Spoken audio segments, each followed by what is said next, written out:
Anti-dandruff shampoos are some of the most commonly used hair products in the world. Millions of people reach for them every morning without a second thought, even when they haven't had visible flakes in months. But here's what most people don't realize. These products weren't designed to be daily maintenance shampoos. They're medicated treatments, and using them that way, day after day, may create problems most people don't expect. Today, we're breaking down which anti-dandruff shampoos should not be used every single day, and which two options are actually safer if you need something more frequent. The medicated product confusion. Let's start with something important that rarely gets mentioned on shampoo bottles. Anti-dandruff shampoos aren't cosmetic products, they're over-the-counter medications. In most countries, they're regulated differently than regular shampoos because they contain active pharmaceutical ingredients designed to treat a scalp condition. That distinction matters more than it sounds. When you use a regular shampoo every day, you're using a cleanser. It removes oil, dirt, and buildup. That's its job. When you use an anti-dandruff shampoo every day, you're applying medication to your scalp, repeatedly, without breaks, often without needing to, and that creates a completely different usage context. Most dandruff isn't a chronic condition that requires lifelong daily treatment. It's usually triggered by temporary factors, seasonal dryness, stress, a change in products, or an overgrowth of a yeast called malassezia that lives on everyone's scalp. For most people, the flaking clears up within a few weeks of targeted treatment, but many people never stop using the product. They switch from treatment mode to daily maintenance mode, often because the bottle doesn't tell them to stop, or because they're worried the dandruff will come back. That's where the mismatch begins.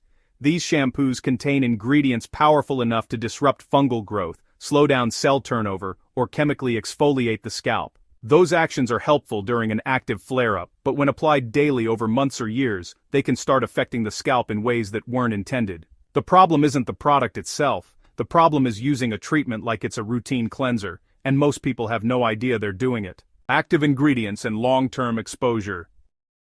Let's talk about what's actually inside these bottles, and why daily use changes how they behave. Pyrithione zinc is one of the most common active ingredients. It works by reducing the fungus that can trigger flaking. It's effective, and it's been used for decades.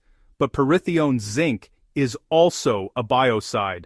That means it kills microorganisms, not just the problematic ones. With daily use over time, there's concern that it may disrupt the scalp's natural microbiome, which includes beneficial bacteria that help maintain skin balance. Some dermatological discussions have noted that long-term disruption of scalp flora may lead to increased sensitivity, dryness, or even rebound flaking once the product is stopped. It's not about toxicity, it's about ecological imbalance on the skin. Selenium sulfide is another widely used ingredient, often found in stronger formulations. It slows down how quickly scalp cells turn over, which reduces visible flaking. But selenium sulfide can be drying, sometimes significantly so. When used daily, especially on hair that's already processed or chemically treated, it can lead to brittle texture, color fading, and increased breakage. There have also been questions raised about selenium absorption through the skin with prolonged use. While selenium is an essential trace mineral, excessive exposure has been studied in other contexts for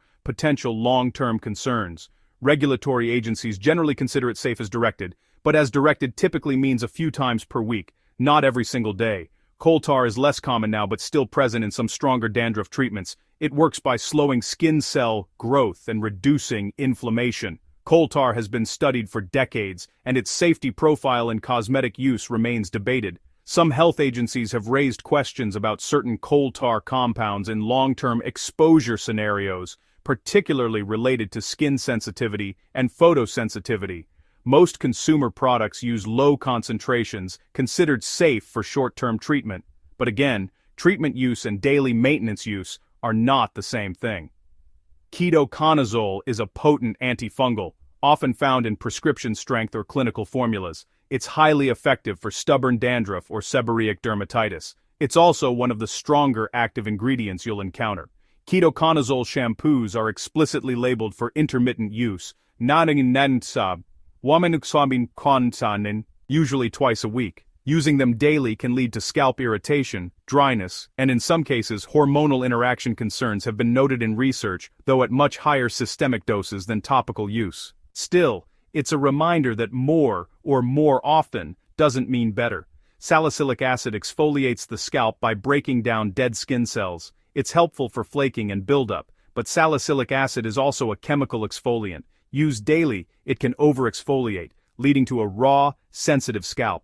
Some users report increased redness, stinging with other products, or a cycle where the scalp starts producing more oil to compensate, which then creates a new problem. Again, great for targeted treatment, questionable for indefinite daily use. Sulfur-based formulas are less common but still available. Sulfur helps reduce oiliness and has antifungal properties. It also has a strong smell and can be very drying. Prolonged daily use has been associated with hair becoming coarse, dull, or harder to manage. The pattern across all these ingredients is the same. They're designed to intervene, not maintain. And the more you use them without needing to, the more you shift from solving a problem to potentially creating a new one. What daily use may actually cause.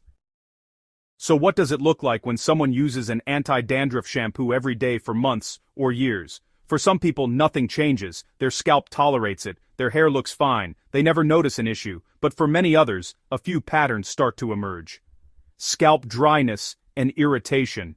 This is one of the most commonly reported effects.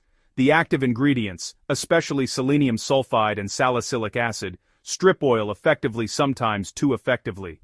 Over time, the scalp can become dry, tight, itchy, or flaky in a different way than dandruff. Ironically, some people interpret this new flaking as a sign they need to use more of the product, which makes the cycle worse. Hair texture changes. Many anti-dandruff shampoos are also clarifying by nature. They remove buildup, yes, but they also remove natural oils and proteins that keep hair soft and elastic. With daily use, hair may start to feel rougher, look duller, or become more prone to tangling and breakage. This is especially noticeable on color-treated curly or fine hair. Rebound symptoms. Some users find that when they try to stop using the product, their dandruff comes back, sometimes worse than before. This isn't always because the original problem returned. It's sometimes because the scalp has adapted to the medicated environment and reacts to its sudden removal. It's a dependency loop that isn't always necessary. Product buildup, or sensitivity. Some anti-dandruff formulas contain heavier oils, waxes, or conditioning agents to offset the drying effects of active ingredients. Used daily, these can build up on the scalp or hair, leading to greasy roots, clogged follicles, or difficulty styling. Others contain fragrances or preservatives that, with repeated exposure, can trigger sensitivity reactions over time. None of this means anti-dandruff shampoos are dangerous. It means they're being used outside their intended context. And context is everything. How they're actually meant to be used. Most dermatologists recommend anti-dandruff shampoos as intermittent treatments, not daily cleansers. The typical recommendation: use the medicated shampoo 2 to 3 times per week during an active flare-up. Once symptoms are under control, reduce to once a week or as needed for maintenance. On other days, use a gentle, sulfate-free shampoo that cleanses without medicating. Some people only need the anti-dandruff formula for a few weeks, then stop entirely. The goal isn't to use it forever. The goal is to address the trigger, restore balance, and return to normal hair care. But that message doesn't always make it to the consumer. Bottles often say, use as directed, or for best results, use regularly. Which sounds like permission for daily use. And because the product works, people assume more frequent use equals better results. It doesn't. It just means more exposure. If you've been using an anti-dandruff shampoo every single day for months without dandruff, you're likely using a medicated product you don't need anymore, and that's worth reconsidering. Anti-dandruff shampoos to avoid for daily use.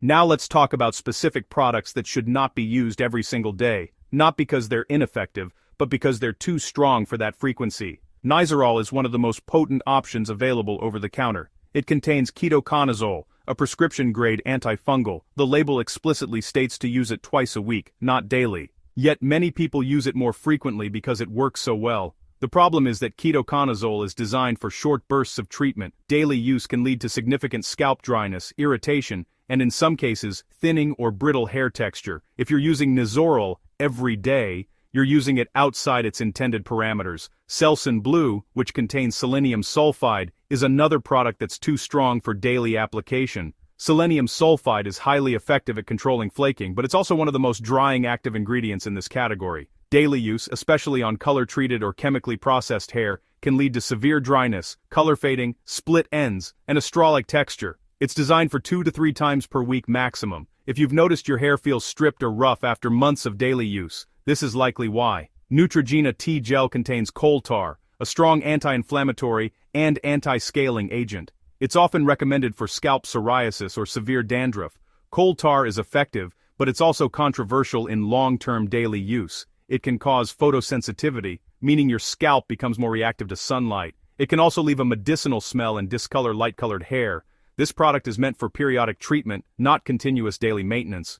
Neutrogena Tea Sal uses salicylic acid as its active ingredient. It exfoliates dead skin cells and helps with stubborn buildup, but salicylic acid is a chemical exfoliant. Using it every single day can lead to overexfoliation, leaving your scalp raw, red, and overly sensitive.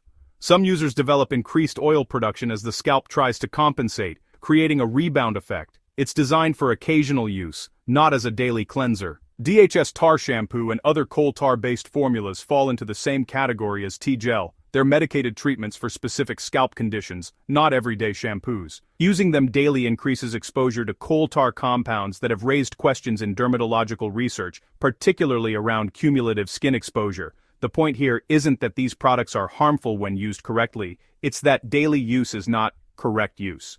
And the difference matters. 2 anti-dandruff options that are actually safer for frequent use. So what if you genuinely need something with anti-dandruff properties more than twice a week? There are 2 types of formulas that are generally considered safer for more frequent use, though even these should be monitored. The first is low-concentration pyrithione zinc shampoos. This includes many formulas from Head & Shoulders, as well as some gentle or daily anti-dandruff lines. Pyrithione zinc is less aggressive than selenium sulfide, ketoconazole, or coal tar.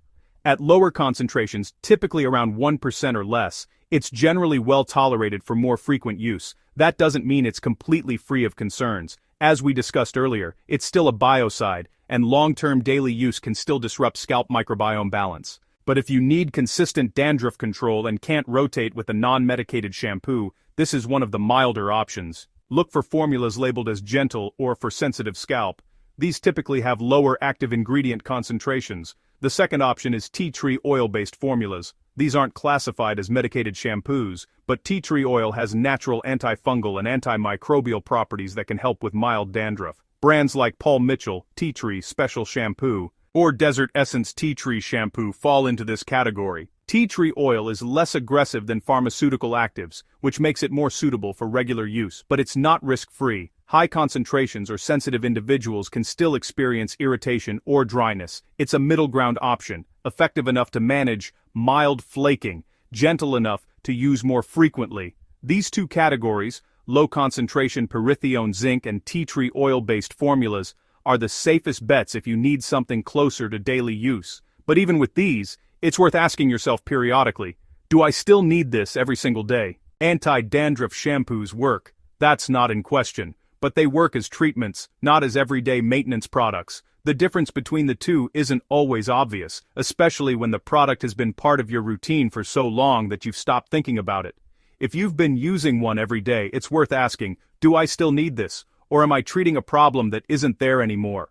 And if you do need consistent control, choosing a milder formula can make a significant difference in how your scalp and hair respond over time. Small adjustments in frequency or product choice can often prevent bigger problems down the line.